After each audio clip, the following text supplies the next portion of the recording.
Transporte Marítimo en el Centro de Navegación y miembro de la Comisión Uruguayo-Brasileña para el Desarrollo de la Cuenca del Marín. Es miembro de diversas instituciones profesionales, incluyendo la Liga Marítima Uruguaya, y tiene como especialista y conferencista en materias relacionadas con política naval y marítima, historia naval y antártica, derecho marítimo y desarrollo. ¿Vamos bien? Vamos bien. No.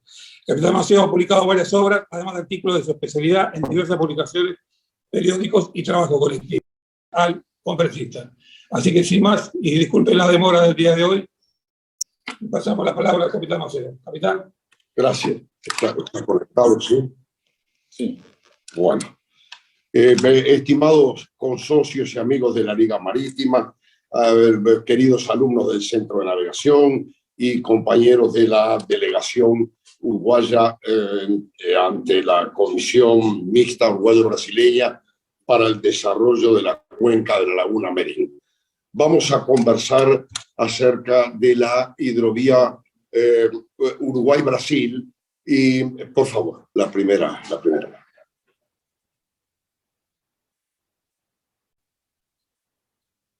Ahí. La hidrovía Uruguay-Brasil es, bueno, antes que nada, una hidrovía, es decir, un curso de agua sometido a un estatuto jurídico, ¿verdad? Una vía navegable, no es hidrovía cualquier curso de agua, una vía navegable en determinadas circunstancias, condiciones dadas para determinados buques y tal. La otra, por favor.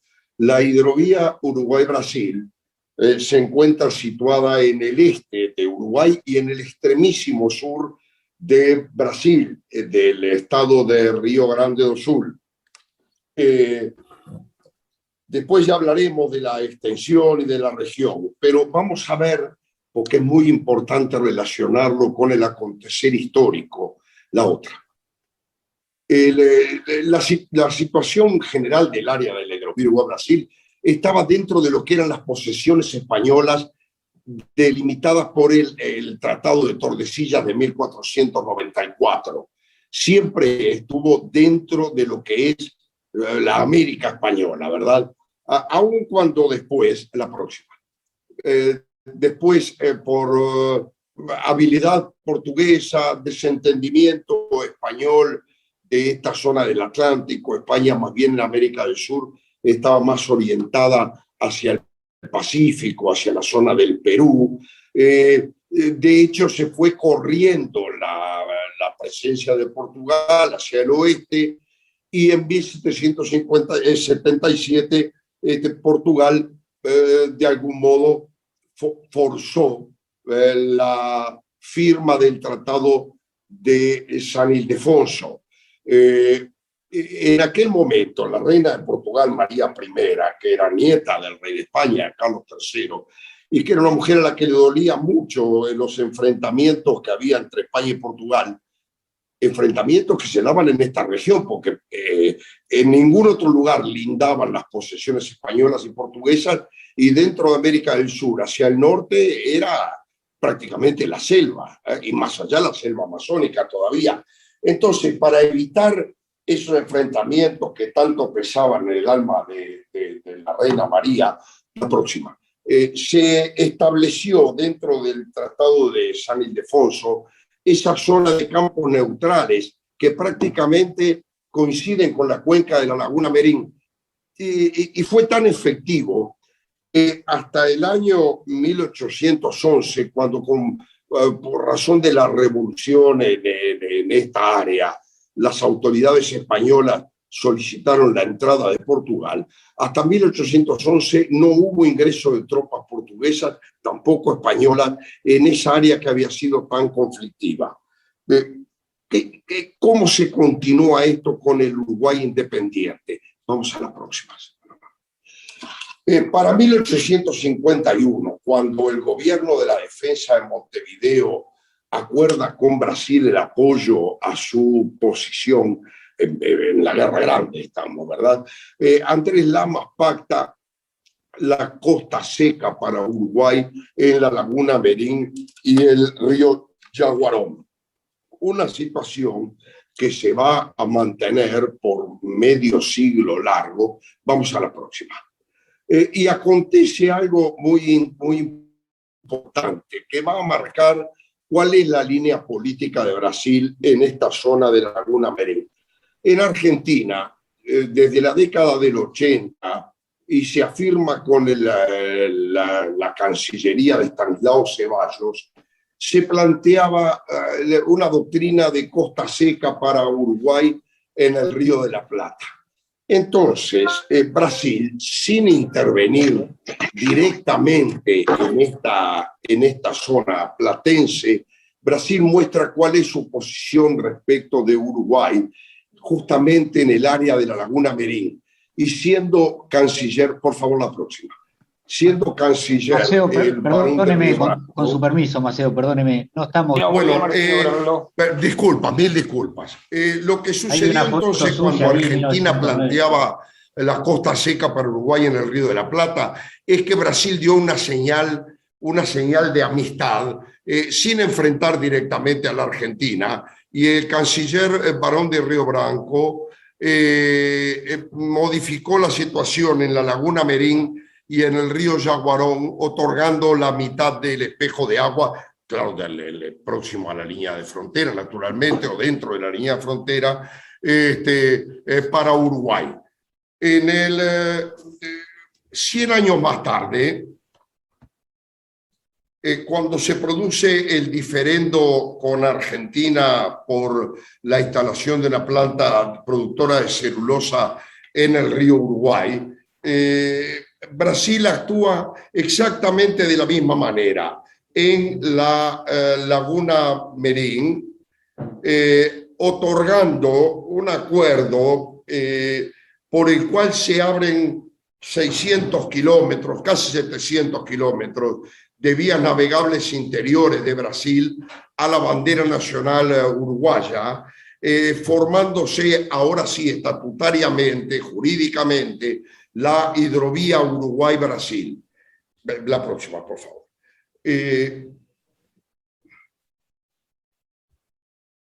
La hidrovía Uruguay-Brasil está formada entonces por la Laguna Merín, el canal San Gonzalo, un canal natural que la conecta con la Laguna de los Patos, y los tramos navegables de los ríos afluentes de ambas lagunas.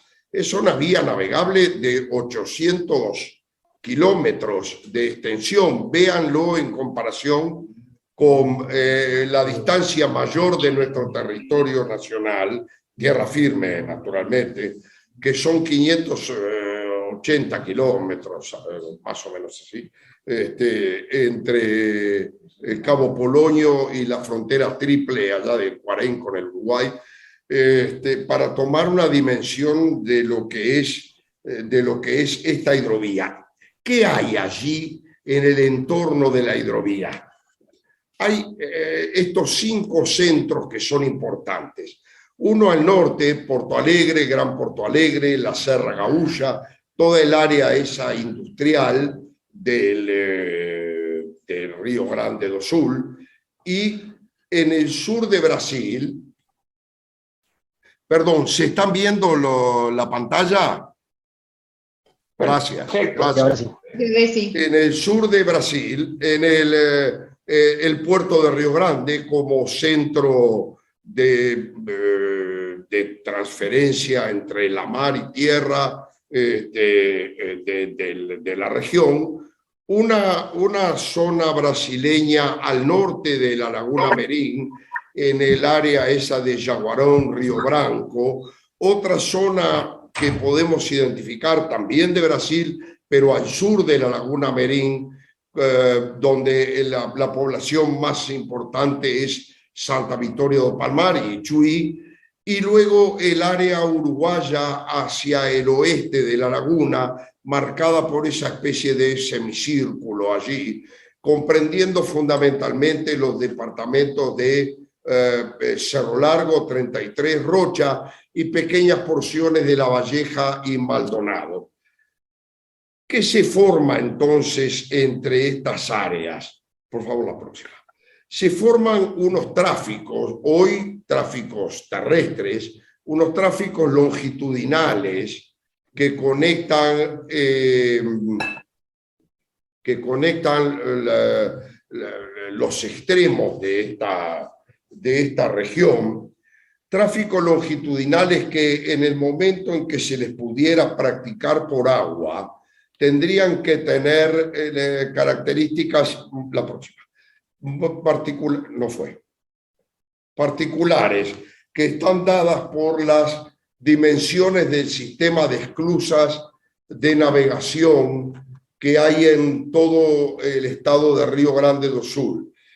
Son esclusas que tienen unas dimensiones en planta de 120 metros de eslora y 17 de manga, y permiten una navegación de embarcaciones de 2,5 metros de calado.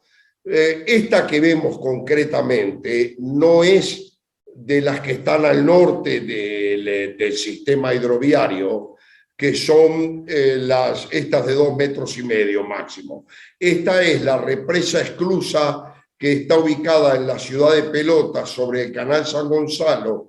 No es una esclusa para la navegación, para subir nivel de agua. Es apenas una esclusa que impide la salinización de la laguna Merín con fines de riego, para vetar el ingreso del agua salada que hay en la laguna de los Patos por su conexión con el océano Atlántico. Esta esclusa concretamente tiene capacidad para admitir buques de mayor calado, pero en términos generales, vamos a la próxima. Estas son las embarcaciones que podrían navegar en la hidrovía desde el norte, desde allá, al norte de Porto Alegre hasta dentro de la laguna Merín. Son embarcaciones de 100 y pocos metros de eslora, 12, 13, 14 metros de manga y 2,5 de calado máximo. Son embarcaciones aptas para unas 2.500, 3.000, algunas hasta 4.000 toneladas de carga. Hay algo que yo encuentro que para navegaciones tan relativamente cortas como son estas previsibles en la laguna Merín, es un sacrificio muy grande mantener la parte cara de las embarcaciones unida, como son el caso de estas embarcaciones autopropulsadas, unida a los espacios de carga, a las bodegas, mientras se producen las operaciones de carga y descarga en los puertos, y que entonces debería apelarse, vamos a la próxima, a un tipo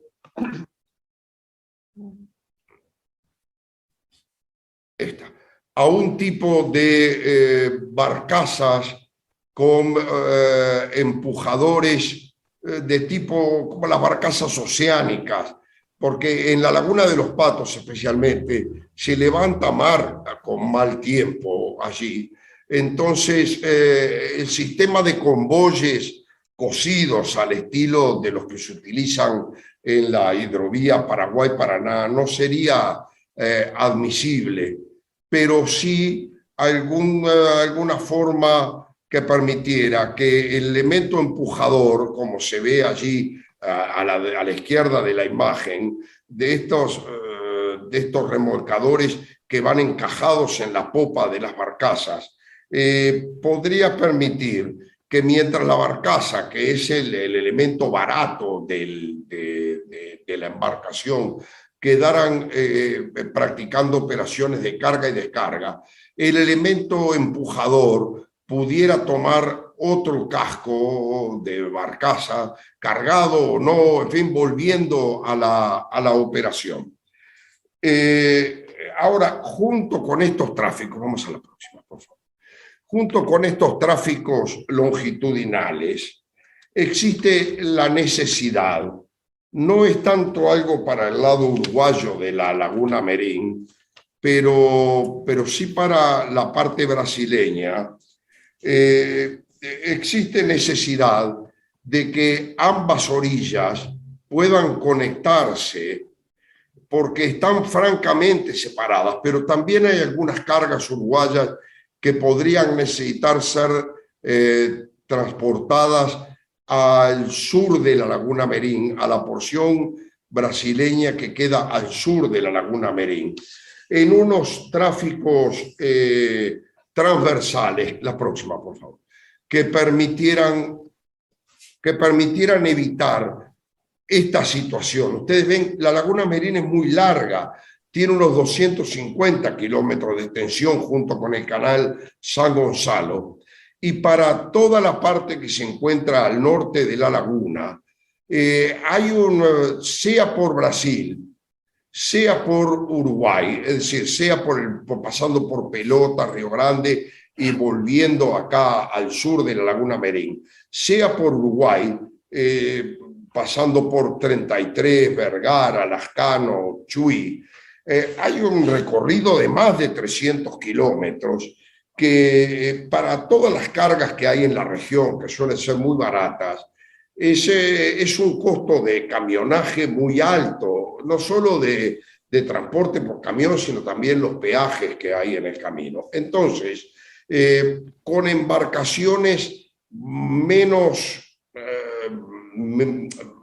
complejas, menos importantes que las embarcaciones que podrían encargarse de los tráficos longitudinales, se podría hacer la travesía de la Laguna Merín, que tiene un ancho promedio de 30 y pocos kilómetros. Esto de los tráficos transversales fue planteado a la sección brasileña de la Comisión de Laguna Merín en esta última reunión que tuvo lugar un par de semanas atrás. Por favor, la otra.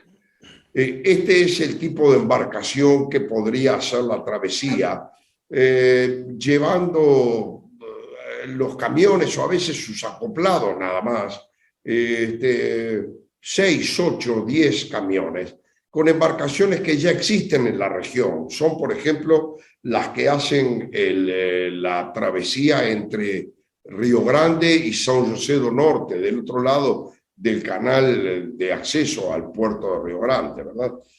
Ahora, esta es la hidrovía Uruguay-Brasil en cuanto a su extensión. Sabemos que hay puertos, que hay cargas reales y potenciales, pero el tema es que la hidrovía, ambos estados, Uruguay y Brasil, lo que determinaron es que esta hidrovía es para el desarrollo de las sociedades que están en la región. Vamos a la próxima, por favor. Si ustedes ven acá la cuenca de la Laguna Merín, es prácticamente simétrica. Es simétrica en extensión geográfica, pero es simétrica también en actividades, y es simétrica en las dificultades que enfrentan las poblaciones a uno y otro lado de la frontera.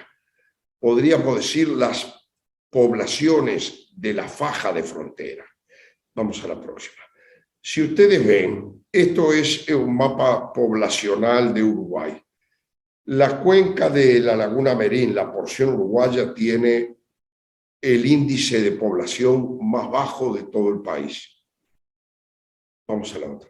Si ven esto, que es un mapa que muestra el desarrollo humano, los índices menores de desarrollo humano de Uruguay se encuentran en la cuenca de la Laguna Merín. Pero si lo vemos en Brasil, la próxima, en el sur de Brasil también los índices de desarrollo humano, aquí son los de color más oscuro, están en esos municipios brasileños de la cuenca de la Laguna Merín y de la zona de la hidrovía. Entonces, de nada sirven todos los estatutos, todos los tratados que Uruguay y Brasil tienen, si no propenden al desarrollo de estas sociedades. ¿Qué hay para hacer del lado uruguayo? Bueno, del lado uruguayo nos encontramos con, vamos a la próxima, esta es la cuenca de la Laguna Merín, la porción uruguaya de la cuenca. Para Uruguay es la sexta parte del territorio nacional. No es poca cosa. Para Brasil es mínimo, claro, el área de la cuenca de Laguna Merín para Brasil es algo muy pequeño, casi insignificante. Sin embargo, el Brasil central ha manifestado interés en esta región, pero es realmente sí muy importante para la población brasileña de la zona. El desarrollo que tenga la parte uruguaya va a incidir también en el desarrollo de la parte brasileña, porque es un intercambio. En realidad, el esquema Mercosur no ayudó mucho al desarrollo, porque terminó colocando como competidores a los estados del mercado oeste, cuando en realidad lo que deberíamos hacer es unir el esfuerzo, claro, porque en lugares tan homogéneos como en la cuenca Laguna Merín, lo mismo que hacemos de un lado lo hacemos del otro. En realidad lo que tenemos que buscar son las fórmulas para poder crecer los dos y salir al mundo con nuestros productos. Entonces vamos a ver cuál es el aporte que Uruguay puede hacer. Vamos a la próxima. ¿Qué nos encontramos como potencialidades? Primero, en la zona uruguaya de la cuenca de Laguna Merín hay prácticamente 1 millón de hectáreas de campo que están subutilizadas y en algunos casos no utilizadas. Allí se puede plantar, se puede poblar a través de la actividad agrícola, convertida en no solo factor de crecimiento, también de repoblación de una región que se ha ido despoblando en el tiempo. Brasil tiene gran necesidad de algunos productos agrícolas, como el maíz, por ejemplo, pero ya lo vamos a ver. También tenemos un foco muy importante de producción de calcáreo, capaz en términos reales y en un futuro inmediato de producir unas 350.000 toneladas año en un par de empresas que están allí instaladas, de clinker, molido, es cemento Portland, ¿verdad? Molido y adicionado, y unas 100.000 toneladas de calcáreo agrícola. Calcáreo, piedra calcárea, simplemente molida, un grado de finura, que es el que prescriben las técnicas para mejorar los campos de la región. Vamos a la próxima. Y también tenemos unas 750.000 toneladas extraíbles de madera que en este momento no son explotadas. Más allá de que los montes de más al norte, en Cerro Largo, en 33, muy probablemente sean proveedores de materia prima para la planta, la tercera planta de celulosa, ¿verdad? La que se está instalando en el centro del país. Va a quedar allí un remanente que puede llegar a estar en el orden de las 500.000 toneladas año de madera no aprovechada. Entonces, vamos a la próxima. Entonces, ¿con qué nos encontramos? La industria del cemento puede proveer materia prima para la industrialización de piezas premoldeadas de hormigón y puede ayudar a introducir el calcáreo agrícola para su uso regular, como se lo hace del otro lado de la frontera y no lo hacemos del lado uruguayo. Obtenemos producciones menores que del lado brasileño y a su vez se puede exportar calcáreo agrícola para Brasil, donde las fuentes de roca calcárea vienen agotándose lenta pero inexorablemente. En cuanto al aprovechamiento de la tierra, se puede aprovechar para plantar maíz, ya no para competir con Brasil, sino para suministrarlo para la industria suina y aviar, que es la mayor del mundo, la que está instalada en el norte del estado de Río Grande do Sul. Y entonces podría perfectamente exportarse para ellos a través del uso de esos tráficos longitudinales, por ejemplo, que estábamos hablando. Hoy la industria esta de proteína animal de Río Grande do Sul se está aprovisionando de maíz de lugares tan lejanos como el estado de Goiás o el Paraguay.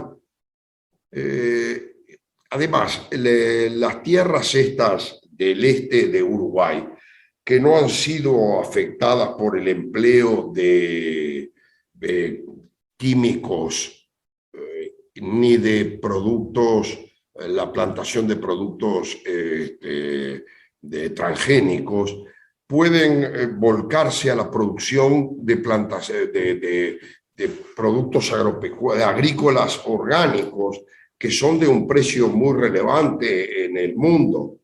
En cuanto a la madera que hay allí disponible, es obvio que podría exportársele aún para la industria de celulosa instalada en Río Grande do Sul, pero creemos que sería más interesante, más útil para las sociedades estas, que se procesara industrialmente, produciendo biomasa para uso energético e inclusive tableros, ¿verdad? De tableros o algún otro tipo de mercadería con algo de valor agregado.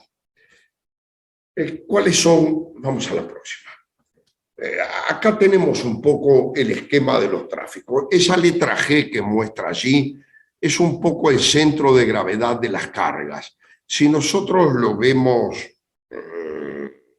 así condensadas, todas las cargas de la región en ese centro de gravedad, estamos a una distancia de 300 kilómetros a Montevideo, 300 y poco a Río Grande, casi 400 yendo también a Río Grande, pero por el sur, y estamos sobre los tráficos esos longitudinales hacia puertos de la Laguna de los Patos. Muy bien, es un esquema logístico aceptable.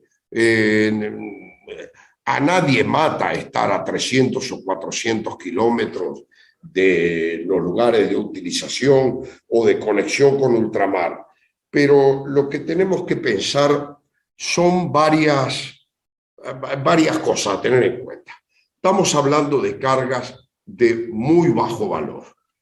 Las cargas de muy bajo valor no resisten grandes costos operacionales, sean portuarios o sea de transporte. De modo que no es solo tirar encima de la producción nacional, porque hablar de la producción nacional puede parecer una cosa fría, teórica. La producción nacional son los productores nacionales, es la gente en definitiva. No se le pueden largar encima costos extraordinarios que provengan de la ineficiencia del transporte y la ineficiencia de los servicios conexos al transporte. Entonces, todo lo que se haga tiene que ser muy bien pensado y muy bien ejecutado para que no sea oneroso para la producción. Con certeza que hay que alcanzar el norte de la Laguna de los Patos. Allí sí el transporte por agua muestra sus verdaderas ventajas, porque esos puertos del norte, al norte de Porto Alegre, aguas arriba de Porto Alegre, ya están entre 600 y 800 kilómetros. Allí el transporte por agua realmente muestra sus beneficios aún económicos. Pero cuando hablamos de las cargas que podrían salir por Río Grande, tanto el esquema de los puertos que trabajen en la región como el esquema de transporte tienen que ser muy medidos para que no se conviertan en un lastre para la producción. producción que si los costos logísticos que tiene son muy elevados, puede inclusive no llegar a llevarse a cabo, directamente no producirse. Y caso contrario, si la producción existe, puede seguir yendo por puertos o a los puertos por otras vías, ¿verdad? Como puede ser la vía carretera.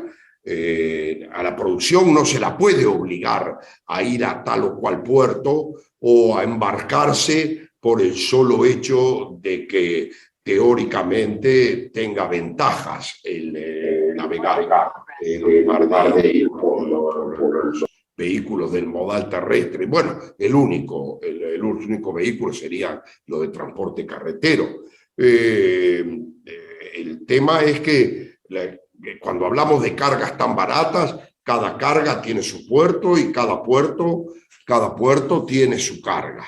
De modo que todo lo que se aplique a servir a la logística de la región, vamos a cortar la presentación. Ahí está. Cuando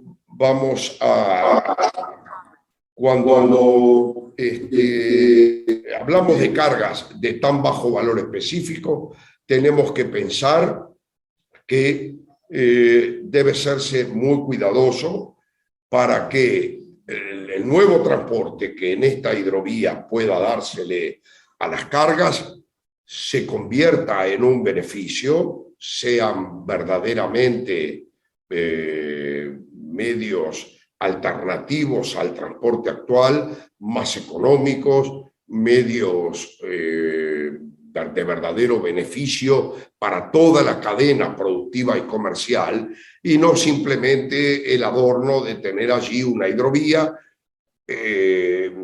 con su estatuto, físicamente apta para ser navegada, pero que no sea ya una opción válida para la producción y el comercio. Muchas gracias, estoy a disposición de ustedes para si quieren conversar de este tema.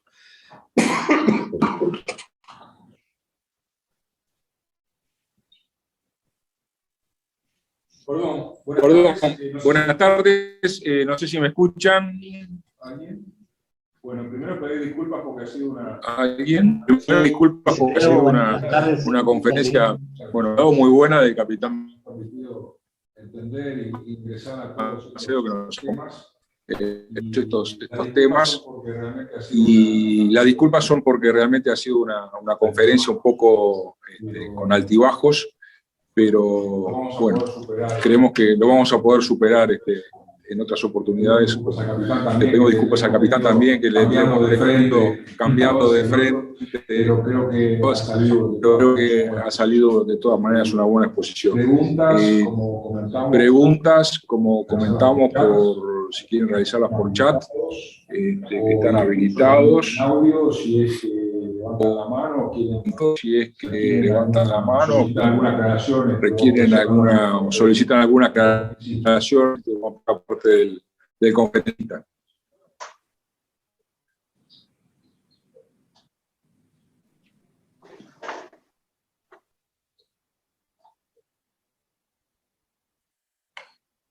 Bueno, aparentemente no habría consultas ni en el chat, ni el Isaac Gularte está ingresando al chat, capitán, y le está haciendo unas preguntas que no sé si las lee, pero se las puedo. Este modelo de sacar las cargas intramerín versus el puerto que está a la entrada de la Laguna de los Patos, ¿qué ventaja tiene? Pregunta Isaac Gularte. Las ventajas para ir al, me imagino cuando sea al puerto, que está en la entrada de Laguna de los Patos, te referís al puerto de Río Grande, que es el lugar de transbordo con ultramar. La ventaja es eso, Isaac, el puerto de Río Grande. Sí.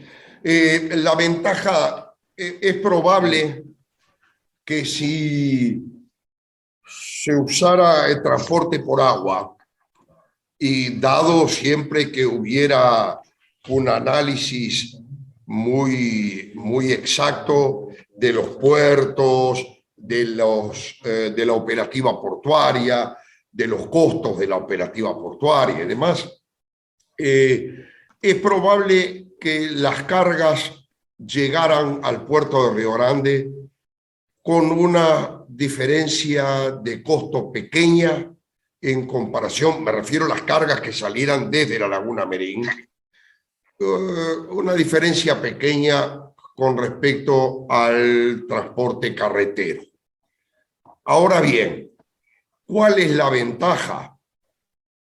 La ventaja es de tipo administrativo una. Hacer un conocimiento de embarque no es lo mismo que hacer 100 guías de camión para embarcar en un buque. La ventaja es que la documentación de transporte marítimo tiene beneficios financieros para el embarcador, en este caso el productor o el comerciante que embarque la mercadería. Los documentos de embarque, el conocimiento de embarque, ya es la titularidad de la carga y por lo tanto, una vez que está colocada a bordo, es ya propiedad del consignatario, del comprador, y el productor puede ir a cobrar su carta de crédito al banco directamente, mientras que en el transporte por agua debería esperar que la carga llegara por el transporte por tierra, debería esperar que la carga llegara para poder... Se le cortó, sí. Perdón, se cortó nuevamente. El tema es, administrativa, financiera y operativa, no es lo mismo controlar 100 camiones y proceder a hacer entrar en un área portuaria 100 camiones. Si ustedes van al puerto de Río Grande van a encontrar que está saturado. Estuve hace pocos días por allí. La fila de camiones en un cruce de calles a unas 20 cuadras del lugar donde iban a descargar, me costó media hora con un coche estar parado esperando. Entonces, hay ventajas operativas. Creo que lo que supone navegar en una navegación que es longitudinal, como es desde la Laguna Merín a Río Grande, lo que obliga el que sea una navegación relativamente corta, estamos hablando de 200 y pocos kilómetros, cualquiera sabe que para que el transporte por agua muestre realmente su beneficio económico, la navegación tendría que ser un poco más larga para que pudieran diluirse los costos portuarios.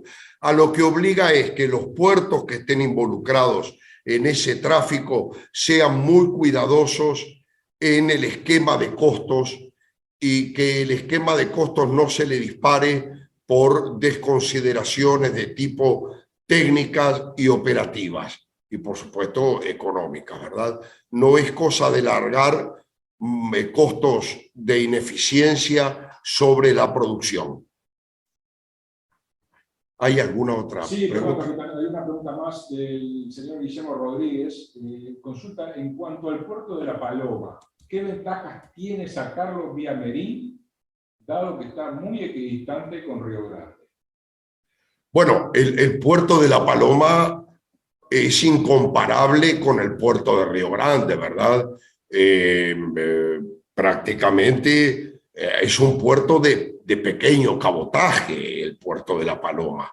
Las profundidades del puerto no permiten la operación de embarcaciones con un calado siquiera aproximado al del puerto de Río Grande. En Río Grande tenemos profundidades naturales en la barra de 14 metros, llevadas a más por obras de dragado, de modo que no es comparable La Paloma.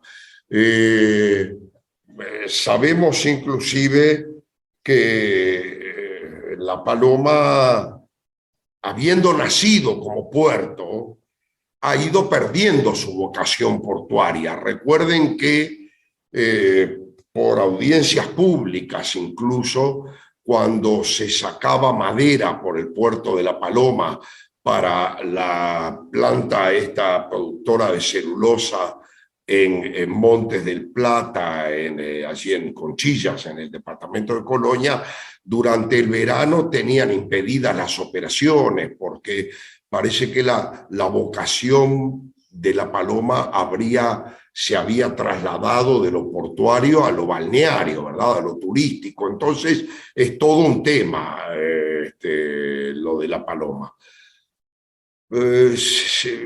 Sería transformar La Paloma.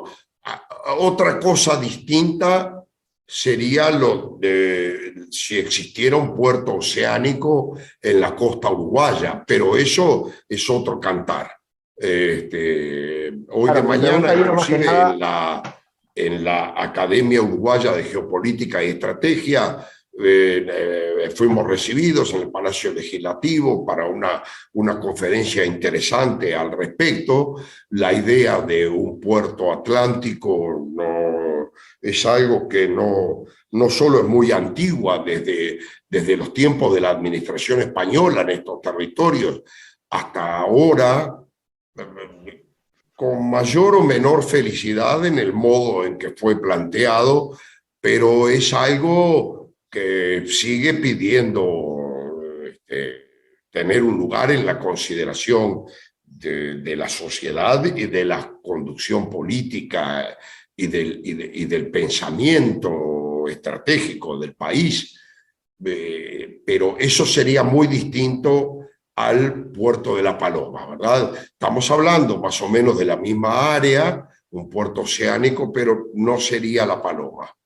La Paloma, tal cual está hoy, es incomparable con el puerto de Río Grande como lugar de conexión con ultramar. Mi pregunta más que nada iba a esa misma carga que se saca por... Sí, mi pregunta iba más que nada a esa misma carga que se quiere sacar por vía Laguna Merín, que va para el puerto de Río Grande do Sul para después ser llevada a otros puntos, porque es un puerto más grande, porque no es más directo sacarlo vía oceánica por La Paloma, no estamos hablando de sacarlo a todo el mundo, es llevarlo a Río Grande do Sul, y después que Río Grande do Sul, que es un puerto más grande, que permite buques más grandes, digo porque el puerto de La Paloma, con una mínima capaz que reforma para ese tipo de cargas que no es muy grande, capaz me parece, ¿no? Esa era mi pregunta. No, el puerto de La Paloma, podríamos hacer un poco más complejo el análisis, pero siempre sería convirtiendo a La Paloma en un puerto oceánico para que esas cargas pudieran salir a ultramar. Ahora, si en lo que estás pensando es un desplazamiento por tierra a La Paloma, para embarcar en La Paloma tal cual es e ir a Río Grande para su transbordo a ultramar, estaríamos agregando transporte terrestre.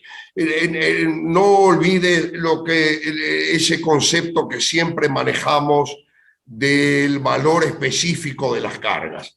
Las cargas baratas no admiten ser llevadas caprichosamente, ni por pruritos de tipo nacional.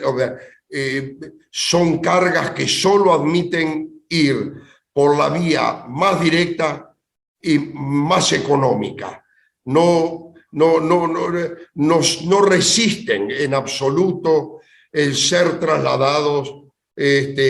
Son mercancías que no resisten el ser trasladadas caprichosamente. Hay una premisa que se la escuché, no voy a tomar la autoría de ella, se la escuché a una persona muy inteligente como forma de resumen, que era el ingeniero Puntigliano. Lo dijo un día frente a una discusión de este tipo, y se lo dijo a un intendente de la zona, aquella era Laguna Merín.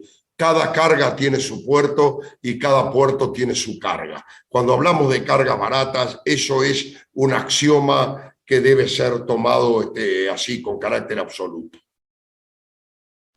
Perdón, vamos a... Sí, la última pregunta, bueno, la penúltima, porque nos ha levantado la mano Hugo Loza, que a lo mejor se habilita su micrófono, podemos escucharlo directamente. Y queda la última pregunta, va a ser una que entró ahora por chat, que la voy a desarrollar cuando Loza termine su consulta. Buenas tardes.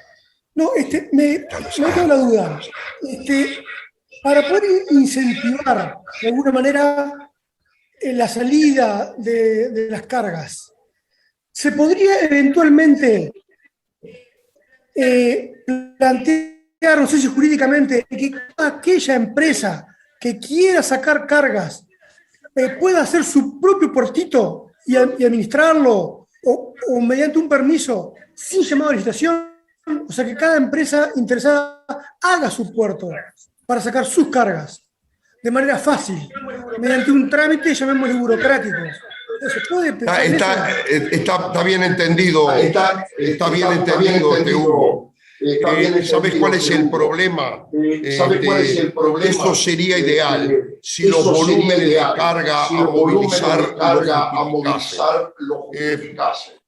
Mi estimación es que en la zona de la Laguna Merín vamos a estar hablando de nunca más de 2 o 3 millones de toneladas de carga disponible para el transporte por agua año, ¿verdad? 12 meses. Al día de hoy, creo que no existan más de 800.000 toneladas. Hay cargas que ya tienen su propia cadena logística establecida. Muy probablemente de lo que tengamos que hablar es de nuevas cargas que se agreguen. Más volumen de cargas que ya existen o cargas nuevas que se produzcan. Bueno, para mí, mis cálculos, un muelle de tipo convencional, es decir, cintas transportadoras, una grúa, algo por el estilo, un muelle para ser redituable y para no cargar a las cargas, no lastrar a las cargas con costos extraordinarios, debe necesitar algo así como 1 millón de toneladas año, más o menos. Mi cálculo en lo que concluye es que al día de hoy... Dijo al día de hoy... Después que dijo al habría día de que hoy, hacer un esfuerzo grande para un embarcadero. Ya habría que hacer un esfuerzo grande para un embarcadero. Es ideal cuando uno ve en puertos de gran movimiento, encuentra, por ejemplo, que hay muelles de las empresas. En otros puertos hay dársenas enteras que son de una empresa. Y aún más, hay puertos enteros de una empresa. Pero no me parece que pueda haber carga suficiente como para que se produzca eso que preguntabas, Hugo. Siempre a la espera de que un incremento de la producción algún día llegara a justificar. Ahora, estamos hablando siempre en el plano de lo teórico, de una hidrovía. Comunicación cuando usted dijo en caso de que se cortó. Bueno, en caso de que, primero, esas empresas tuvieran verdadero interés por incorporar a su actividad el tema logístico. O sea, quisieran convertirse en portuarias. Es muy probable que antes de convertirse en portuarias se convirtieran en navieras, operando desde puertos ya existentes, y después que desarrollaran alguna técnica de navegación que les habilitase a navegar con ventajas económicas o por lo menos operativas y administrativas. Y ahí después veríamos con toda la alegría del mundo que existieran terminales de embarque de algún tipo. De repente puede ser una rampa simplemente para el embarque de chatas de camión en una balsa. Pero eso lo va a marcar la realidad antes que nada. Tenemos mucho camino por andar a mi modo de ver. Bueno, perdón, capitán, si esta quedó respondida. La última es de Alejandro Laborde, esta sí es la última pregunta que llega por chat, y le consulta a Alejandro Laborde si Brasil tiene real interés en el uso comercial de la hidrovía o la conciben solo como una herramienta para el balance geopolítico con Argentina. Sí, bueno, es la pregunta. Yo creo que antes que nada todo es posible, son capas superpuestas de lo mismo, pero el cimiento para mí es el que señalaba. Para mí Brasil, el Brasil central, la Unión, el Plan Alto, el gobierno central de Brasil, en la Laguna Merín encuentra un ámbito donde, como lo hizo reiteradamente, manifestar su posición respecto a Uruguay, en especial cuando hay dificultades de relacionamiento con Argentina, de Uruguay con Argentina. Brasil, desde las guerras del Plata, como llaman ellos, aquellas que terminaron con la batalla de Ituzaingó, Paso do Rosario, dicen los brasileños, nunca más se fue a las manos con Argentina. Esa es la verdad. Brasil ha actuado con gran delicadeza, pero sí manifiesta de una manera indirecta cuál es su actitud con respecto a Uruguay. Entonces, creo que para Brasil Central es eso, punto. Para el Brasil del Sur sí puede haber interés, pero nunca un interés del estilo del nuestro, que encuentra en Río Grande la salida natural, oceánica, para las producciones y también el ingreso, por supuesto, de cargas para la región de la porción uruguaya de la cuenca de la Laguna Merín. Lo que sí creo es que el extremo más meridional de Brasil, es decir, toda el área esta que está centrada en Chuy, Santa Victoria do Palmar, toda esa región que está hacia el sureste de la Laguna Merín y Laguna Mangueira, se irían acoplando a los tráficos, inclusive los longitudinales. No hay que olvidar que esa área abastece de arroz a todo el resto del estado de Río Grande do Sul, en la medida en que fuéramos nosotros los que le damos inicio a la actividad de logística en general y del transporte por agua en particular en la zona de la Laguna Merín. Como ven, estamos hablando de un rompecabezas de muchas piezas que tienen que ensamblarse, donde todos tenemos que hacer nuestra parte. Quienes tienen proyectos de puerto, la suya, para que los puertos sean promotores y no lastre de la actividad. Navieros que puedan querer interesarse en tráficos que todavía no existen, cargas que van a tener que crecer. La Comisión de la Laguna Merín y las autoridades nacionales que tendrán que promover el desarrollo para que los intereses locales y otros que puedan venir de afuera colaboren en el desarrollo de la zona y generen las cargas que habiliten la existencia de puertos y de buques. Es decir, hay mucho por hacer todavía. No es algo automático, pero está en marcha. Creo que el Brasil Central, al que iba la pregunta, va a seguir considerando la Laguna Merín como un ámbito de acción de política exterior muy importante, pero a medida que intereses brasileños locales empiecen a trabajar en la actividad logística de la cuenca tomada como un todo, no solamente de la hidrovía, va a convertirse en un factor para interesar al Brasil Central a intervenir de un modo más permanente, como ya lo hace a través de la Comisión para el Desarrollo de la Cuenca de la Laguna Merín y las secretarías técnicas de la Hidrovía Uruguay-Brasil, pero de una manera más permanente. Nosotros que creemos que tenemos un interés más marcado en proporción a la Brasil-Uruguay por la importancia que esa región tiene de grande para el Estado uruguayo, nosotros ya pedimos, por ejemplo, en esta última reunión, que fueran menos espaciadas las reuniones binacionales de la Comisión de Laguna Merín.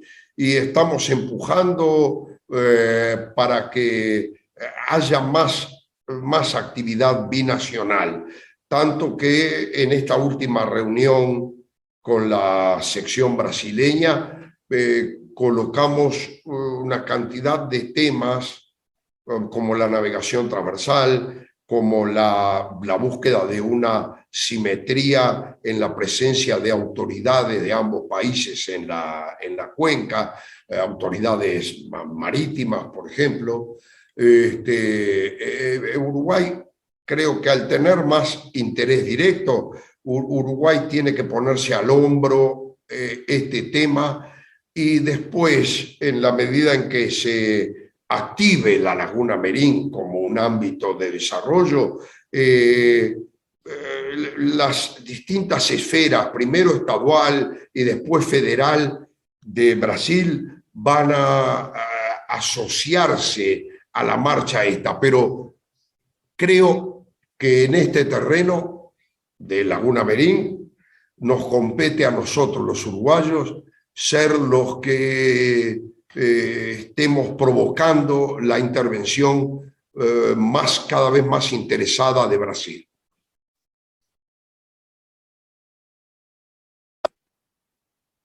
Bueno, creo que Alejandro Laborde debe ser el capitán Laborde. Agradece sus comentarios a su pregunta. Me parece que sí. Bueno, primero nuevamente, o sea, pedir disculpas al conferencista y a los participantes, o sea, por lo engorroso que fue esta transmisión. En unos días va a estar, la grabación va a estar en la página web de la Liga, así que van a poder acceder a ella. Esperemos todo bien grabado. Y por el momento, bueno, estamos finalizados. Agradecemos al conferencista la interesante charla, la interesante conferencia que dio.